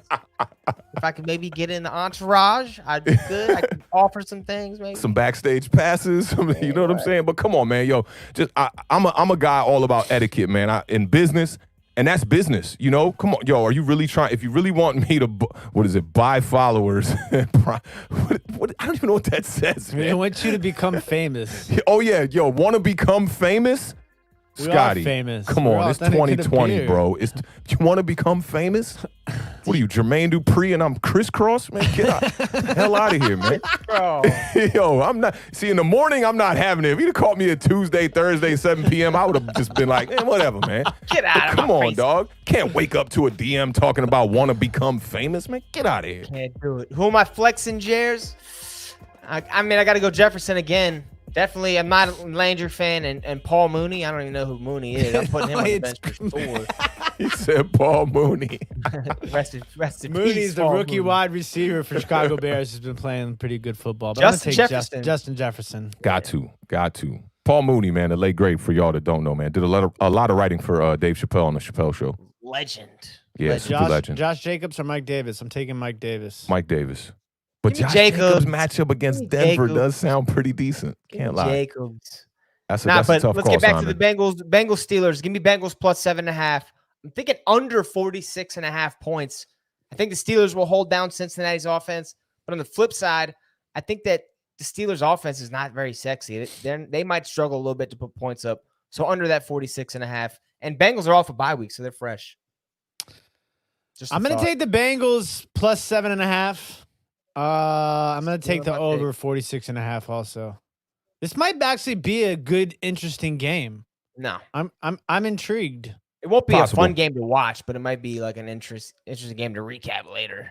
Yeah, if the Bengals can hang, man, yeah, that can make it interesting. You got to see Joe Burrow play a really polished game for them to be in this game, and you're going to need some help from that backup running back with the funny mustache. Giovanni Bernard. This game's going to be great, though. Seattle Seahawks, 6-2 against the Los Angeles Rams, 5-3. The Rams are 2.5-point favorites. The over-under, a whopping 54.5. Kickoff is at 4:25 p.m. Scotty Booms, tell me what you like. It was 1.5. Now it's 2.5.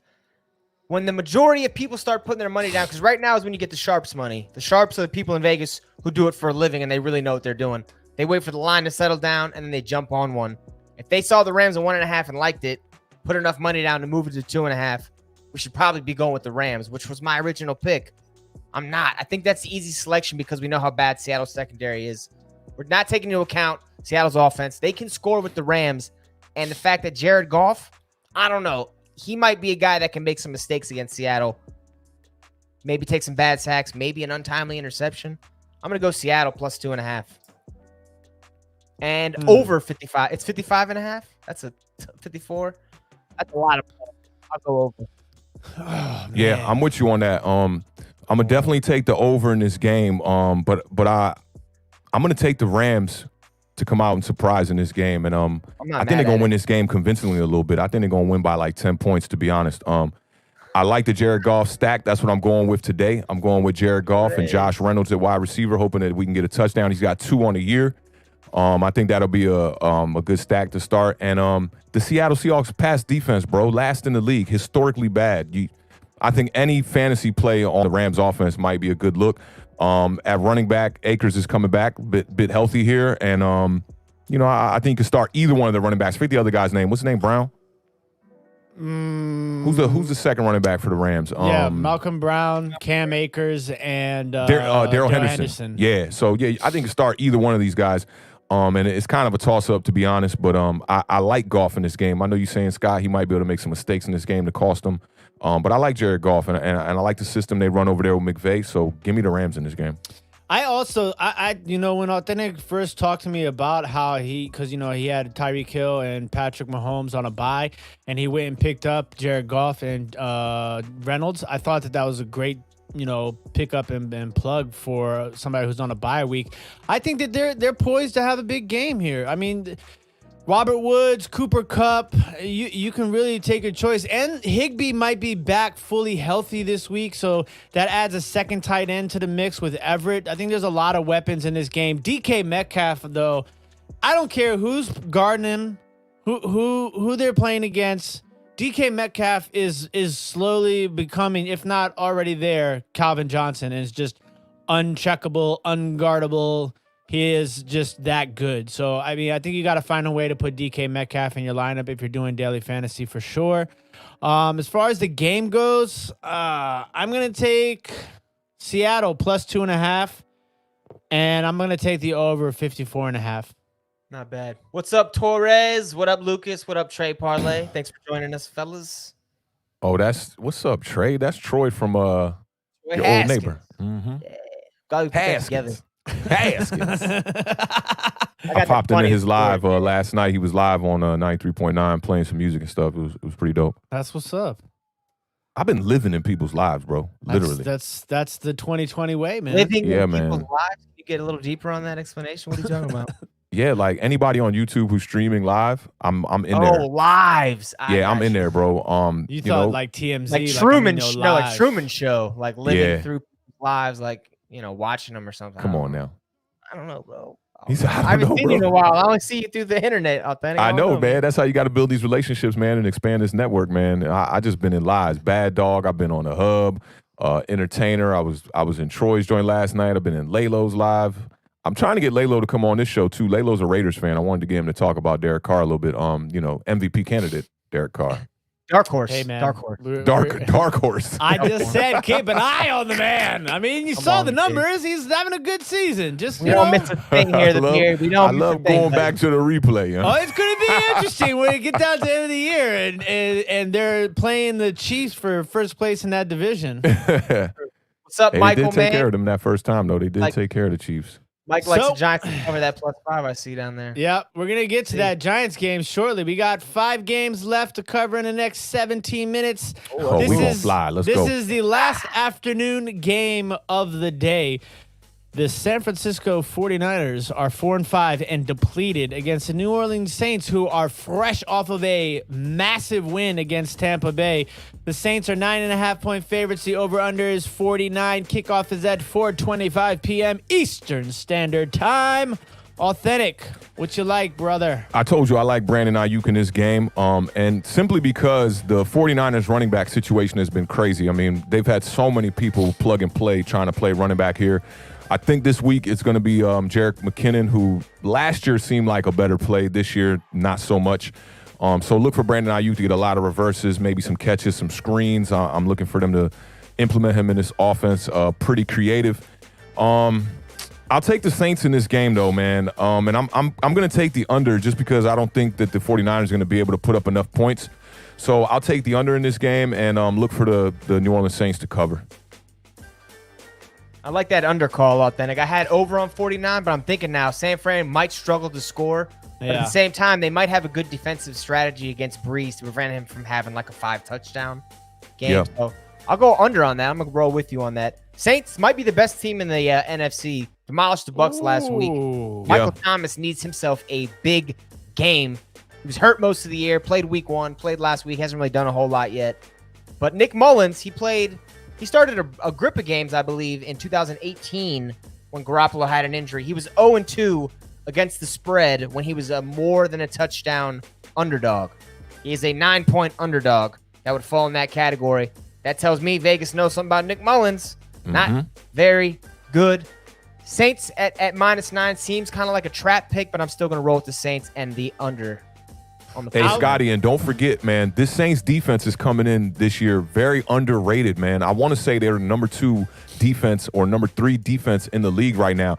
And I was talking with some people on Kyle Pizzle's Twitter, and they credited a lot of Tom Brady's struggles to time of possession because Michael Thomas was back in the game last week. But, I mean, they held them to 3 points last week. So you got to commend this Saints defense, too, which is another reason why I think it's important to take the under in this game.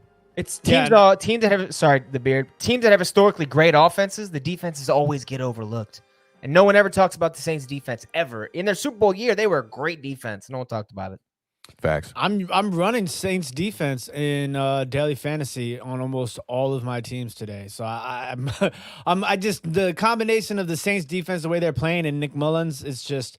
It feels like they're the defense to pick as far as, who you're rocking with your defensive special teams pick in daily fantasy football.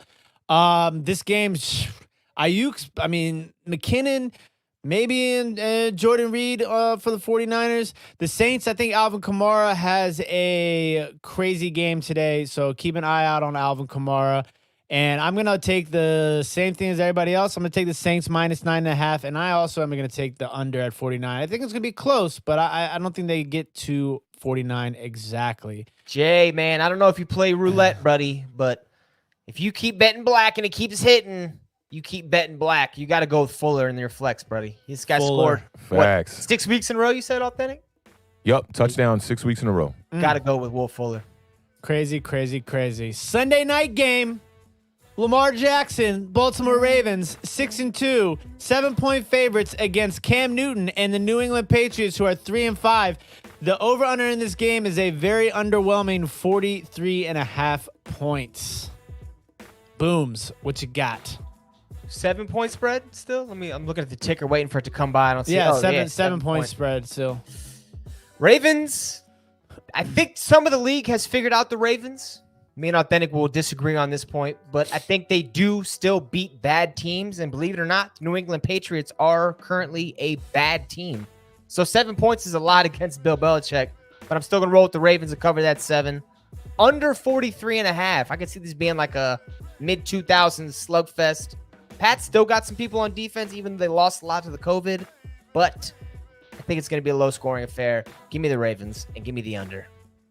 Yeah, I'm with you on that too, man. I'm going to take the Ravens in this game. The Patriots defense has not been the same, man. And that's interesting with Bill Belichick over there. I know a lot of people are kind of blaming this on the Tom Brady leaving New England, saying that Tom Brady is better off with Belichick over vice versa in that situation. But like I said, man, Lamar Jackson, the pressure is really what's been cooking for him this year, and people are talking about his play has been down, but really it's just been the rushing, and I think you can credit that to their running game from the running backs not clicking, which is causing teams to focus in more and spy in on what Lamar Jackson is doing with his legs. I kind of like James White as a play in this game. Patriots running backs, it's very hard with them because they're always rotating guys. J.K. Dobbins, possibly we've been waiting for him to have a breakout game, and I think if he had a good game today, it would definitely help out Lamar Jackson to get this W.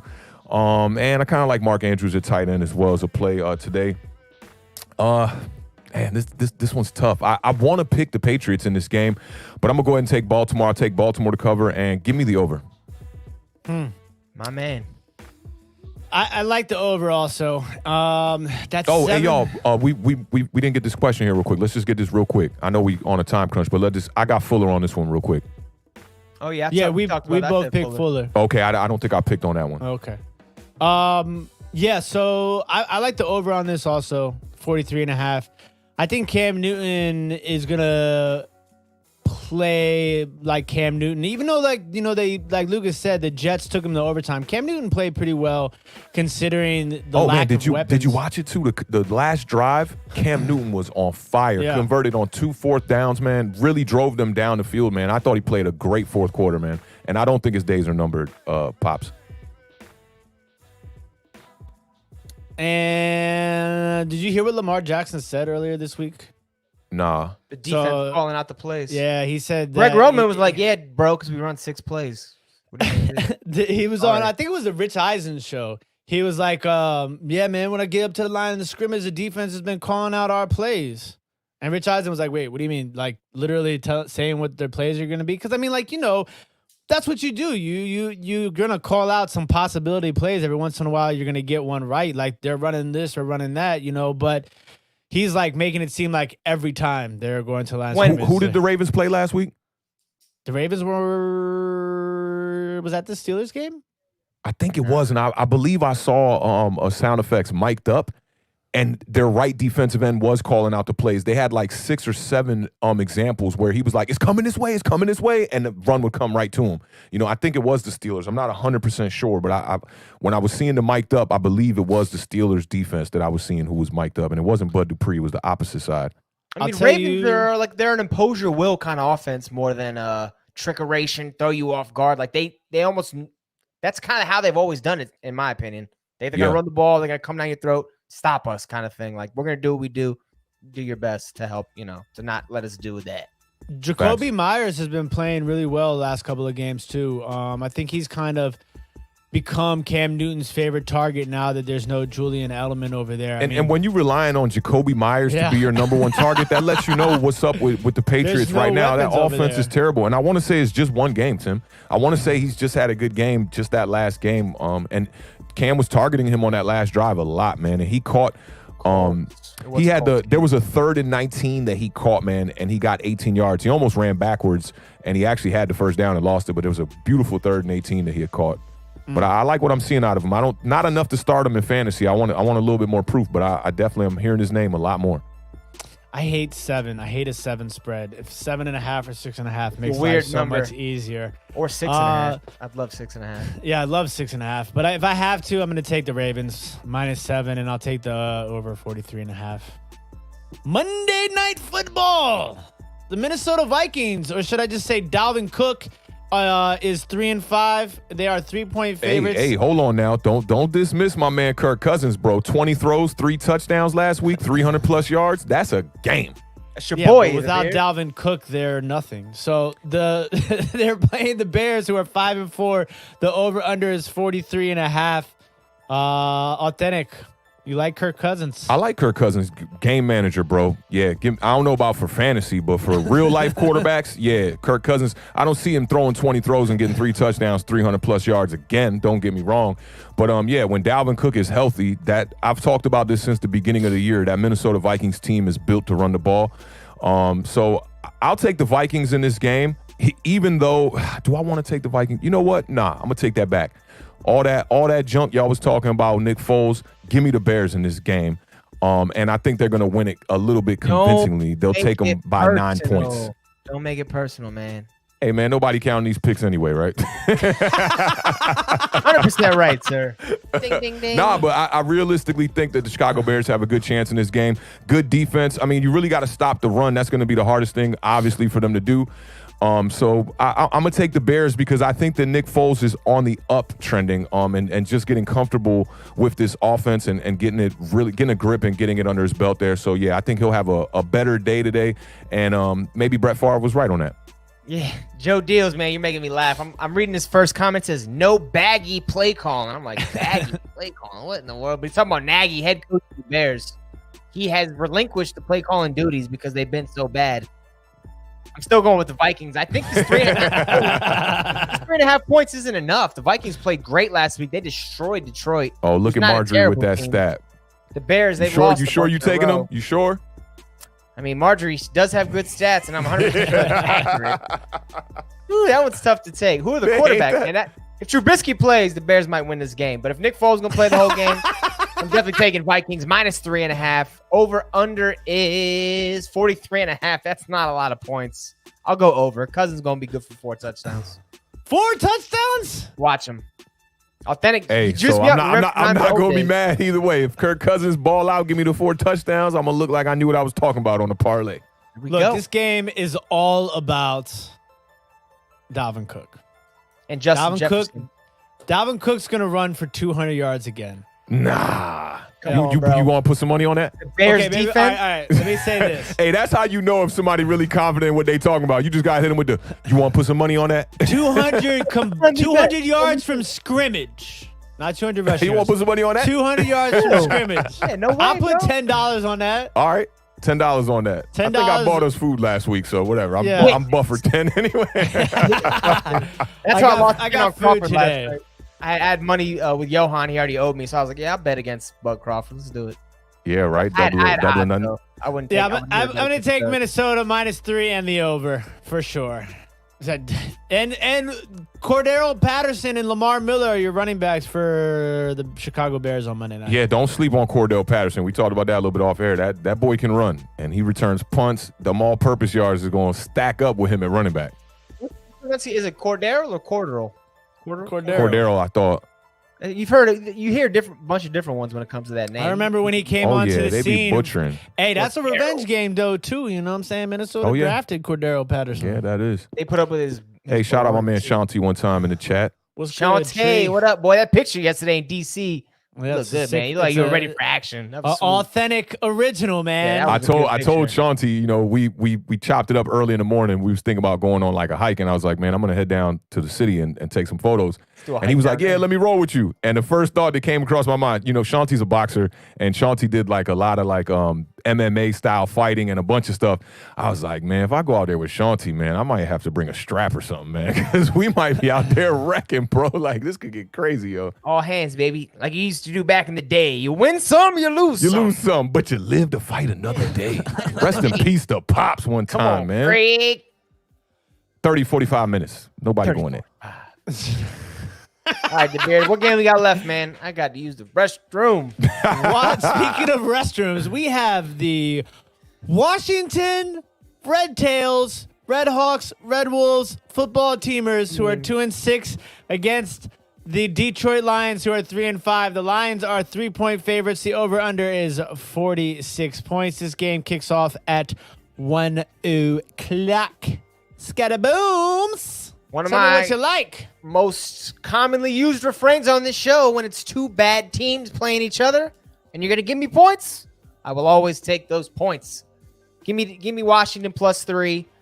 46 doesn't sound like a lot, but no Galladay for Detroit. Washington's offense never been great. I'm still going to go over that 46. I want to see a good game today. Without Galladay, Stafford plays average. If Galladay was there, I would take Detroit handily, but without him, they are a totally different team. Lions' run defense is not great. They're giving up 148 yards a game, so Antonio Gibson might be a good stream if you're looking for a running back. But yeah, give me Washington +3. Washington +3. Okay. Give me Detroit.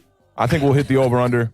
And they'll cover the 3, and I'll tell you why. And I'll tell you why. Okay, I'll tell you why, and I'm gonna do my best the Beard impersonation. Oh, here we go. Hawkinson.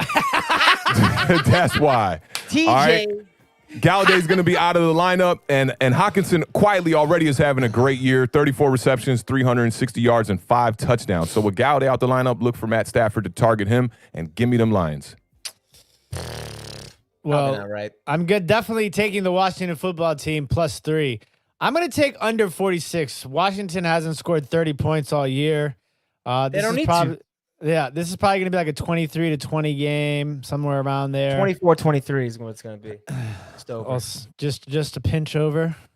You know, I like Antonio Gibson. I like J.D. McKissick, especially in PPR leagues, because as I have been notoriously known to say, Alex Smith loves the check down. So McKissick had 14 targets last week. So I would expect the running backs to have a lot of looks in the passing game as well. So I'm going to take the Washington football team +3, and I'm going to take the under. Go Red Tails! Go Red Tails. It's going to be an interesting game. And Hawkinson, I love Hawkinson as a play. Come on, you can't say Hawkinson. Hawkinson. There we go. But he's coming off of a toe injury, so you know, watch that big toe.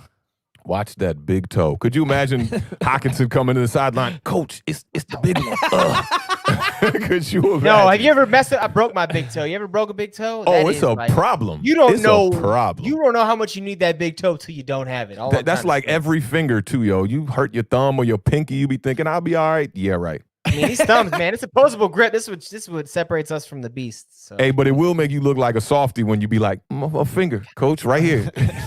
You know what I'm saying? You're right Let me about see the that toe. I finger broke my really toe and quick. Tape it up I real was quick. limping during football Sunday, and I think it was like Pat and his old girl. They were like, "What's wrong with you, dude?" I was like, "My toe, it's broken." They're like, "All right, you need to tighten My it up here a toe. little bit." Right? My Doesn't sound toe. good. It Never doesn't, sounds my good. toe. Let me ask you, Dr. Homewood, really quick. Is there a professional medical term for the big toe? The Halix. The Halix. H-A-L-U-X. Boy, don't make me kick you with this Halix. Put this Halix up your. Why is that a question? Why'd you ask that? I'm just curious because I know you're Dr. Homewood, and I just kept saying big toe. I'm sure they have like real names, and now you knew it immediately. Someone Like said, I got a Halix. I got a Halix. Everybody in the chat Now now that sounds a knows lot something. better. If you came to the sideline, coach, it's my Halix. That's a Halix lot is better better. than That sounds my serious. big toe. Put him in the tent. Put him in the tent. And the game that 73% of you people in the chat have been waiting for us to talk about, The Philadelphia Eagles are 3-4-1. They are 4-point favorites at the New York Football Giants, who are 2-7. The over-under is 44.5. This game kicks off in approximately 28 minutes. Oh, man, I'm getting a little nervous. I wish it was like a 4 o'clock game. I have a little bit of time to just cool out. There's a lot of football going on. NFC East is out the way after 1 o'clock, so it's going to be interesting where the standings sit after 1 o'clock games finish. Authentic, what you like, brother? Let's go to Scotty first on that one. I got to go get some. Real brief. It was 3 points when I picked it. Now it's 4 points. I'm still going with Philadelphia. Philadelphia is much healthier. Alshon Jeffrey's back. Everyone's saying that he's going to jump in the number 1 spot. Travis Fulgham is still that guy. I don't know why you would immediately push him aside because you get Jalen Reagor and Alshon Jeffrey back. Travis Fulgham is the real deal. So if you got him, start him. What do you think about Miles Sanders in this game? I don't like a lot of play. I mean, I wouldn't pick any individual Philadelphia player against the Giants defense because, like we mentioned earlier, they shut him down for 3.5 quarters. What about Goddard? Once again, I'm not huge on any individual Philadelphia player. I'm just saying, if you they had might to only pick score one. 2 or 3 touchdowns. If I had to pick one of these players, give me Travis Fulgham. Fulgham. I feel like Yeah. Bakovich. When you develop, I mean, when you have a rapport with somebody, that's where you go. Y'all know what it is one time, man. Thanks for tuning in. Y'all know what it is. We'll see you guys on Tuesday. Hey, this the real red right here. You know what I'm saying? This ain't that burgundy BS y'all got on over there. Man, my Giants are definitely taking this game. I called a guarantee last time. The Giants are definitely going to win this game. Expect your boy Daniel Jones to come out here looking like he's wearing that 10 one time.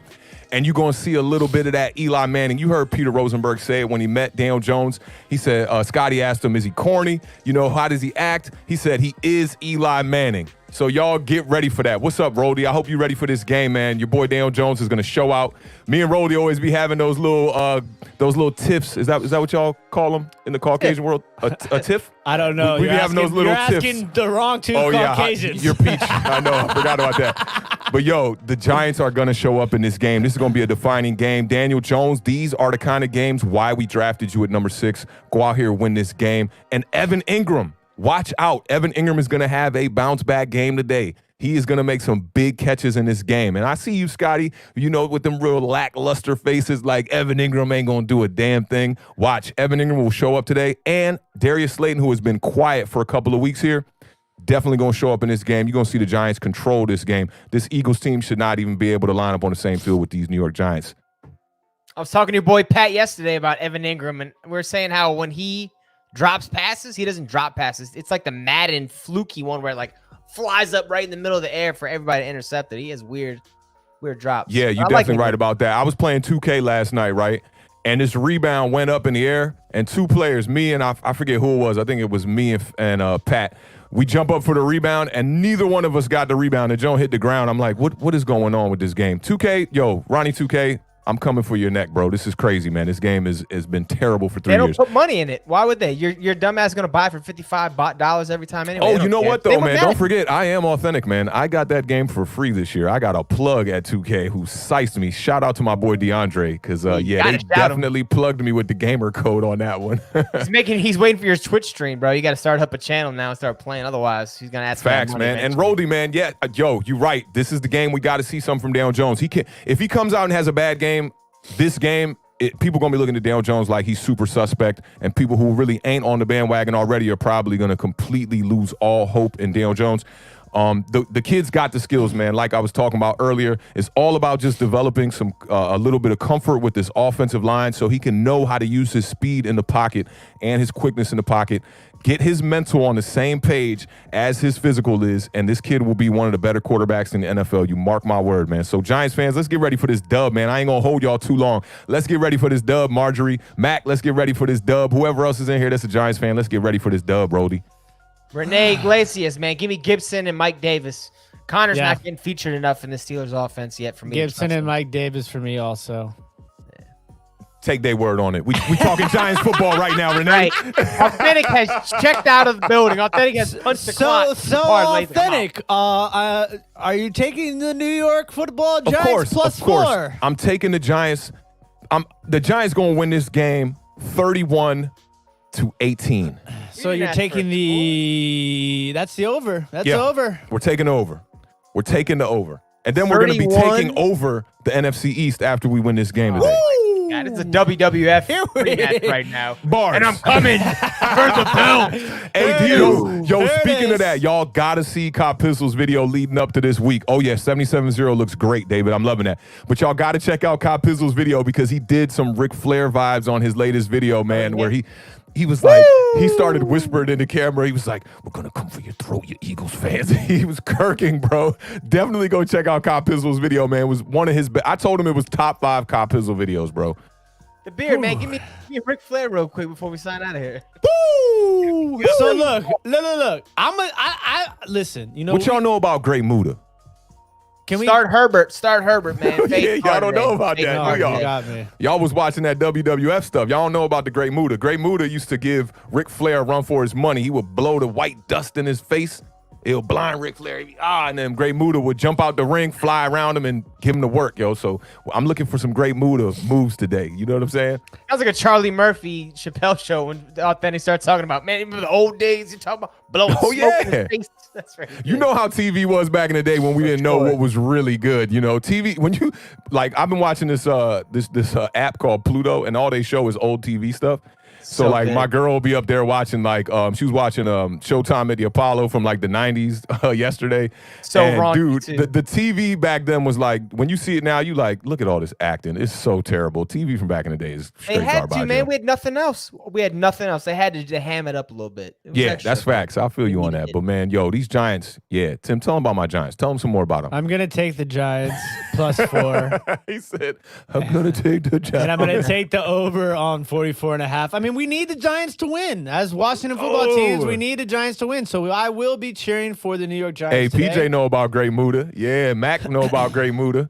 What about you, Scotty Booms? Do I know about Great Muda? What's my No, pick? Scotty might be a little bit too young to know about Great I already Muda. talked about it. I'm only 27 years old. I know he did just turn 27 today, you know? I want to know your pick for the game because you've been giving these faces when we've been talking about the Giants the whole time. I mean, I'm obviously going to take picking the the Philadelphia Giants. Eagles. I told you the Eagles were going to go 10, man, 4. that 10, 11 5 and 1 or 4 and 1 thing you was talking about. Man, I know Well, they you won got to 3 stick to straight. They won 3 straight since I said it, so it's going to be 4 straight again. They're getting healthy. Still got faith in Carson Wentz and Doug Peterson. I'm rolling with you guys. They're going to cover that, whatever it is, 4 points. Give me under 44.5. I'm seeing the Giants struggle to score the football. I want to know if anybody knows what the over-under on turnovers are in this game. For Daniel Jones by himself? No, for the entire game. Oh, I don't know. Hey, don't forget Daniel Jones is coming off a clean game last week, man. He didn't turn over the ball one time.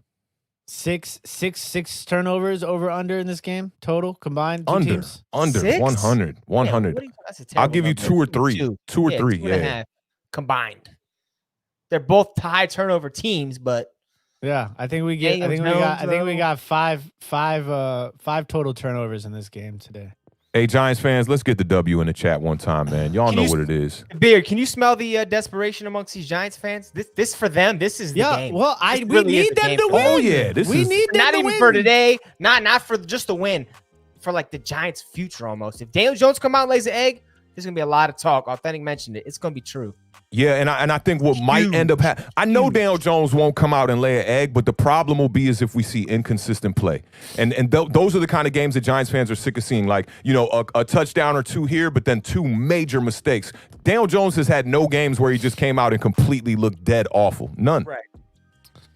I think this game is going to come down to the Giants' defense. I think the Giants' defense are going to have to force some turnovers. Yeah, we definitely going to need some takeaways. We got, as far as fantasy goes, I'm thinking about this now. You probably want to put Fulgham on your bench. You probably want to put Alshon Jeffrey on your bench. Why? Because your best You cornerback probably only plays want to one put side of the field. Jalen Reagor on your bench. None of You those. probably want Any to of them. put Boston Scott way down on the bench. And Miles Sanders, put him down on the bench too. What about And Dallas Goedert? Dallas Goedert, it will leave him in the game. He can do his little thing, maybe get one touchdown here. But Carson Wentz, man, don't be surprised if he gets knocked out in this game. The Giants are coming off back-to-back weeks where we knocked out quarterbacks, and Washington fans will tell you all about that. Awthentik is a paid spokesperson from All or Nothing Studios here to promote Giants winning tendencies. You don't got to pay me for that. You ain't got to pay me for that. I do it for free, baby. It's pro bono work. I love the Giants. Man, Facts, man. Let's go. Hey, what's up, Patricio? I see you in the building, man. So yeah, it is. it's going, man. This is going to be fun. 1 o'clock, man. Chris, we're not starting Scott. If you got anything blue on today, I don't want to see no Philadelphia Eagles in your starting lineup, man. We going for the real wins, not this fantasy stuff today. I know this is the parlay. Touchdown pass a couple weeks ago against y'all, right? Yeah, that's all good, man. Peppers is coming back. He's gonna make up for that, and you're gonna see this is a big Michigan revenge game. Football looking real good these days. Joe Judge, man, is gonna take this game very personally. He is going to do whatever he has to do. Even if he got, Jalen Reagor streaking up the sidelines for a touchdown, he's going to stick his foot out and trip him. Joe Judge is going to win this game. This is a defining game. And come on, Roddy. Come on, man. Come on, Roddy. Come on, bro. I thought we was dogs, man. Come on. Gorat? Goddard. I'm assuming that's Goddard. Yeah, for sure. Bet. Not a bad one. Well, ladies and gentlemen, this has been another wild ride with Awthentik and the Beard and the parlay. But it's going to be a crazy 1 o'clock, I'll tell you that much. Washington football team, Detroit Lions, New York Giants, Philadelphia Eagles. Yeah, and then you get JJ, all the other games at 4 o'clock. So Sunday is going to be a lot of fun. We're going to be doing something on another channel tonight. Has that been confirmed? Oh, yeah, I'm pretty sure it has been confirmed. Tommy did say to just hit him up. He said you got all his math. You could hit him up and let him know. Tommy and Tracy, who have a very like Howard Stern kind of vibe show, invited us out to just talk about what we're doing with the podcast. So anybody interested in like the back end stuff with our podcast, like how we're setting things up, how we're just doing the back end of YouTube, trying to reach monetization, and even with monetization with over the years, we're going to be giving out a good bit of advice and also taking some advice because Tommy is he's just one of the most plugged people in the streaming world, man. He does a lot of research, and he actually had our channel reviewed by one of the biggest YouTubers, D. Nimmin and Nick Nimmin, who do tech reviews. We were just reviewed on their first ever Twitch, man. So I was losing my mind. I'm like trying to tell my girl the other day like how important this was to us, and it's just like huge news, man, to be reviewed by them.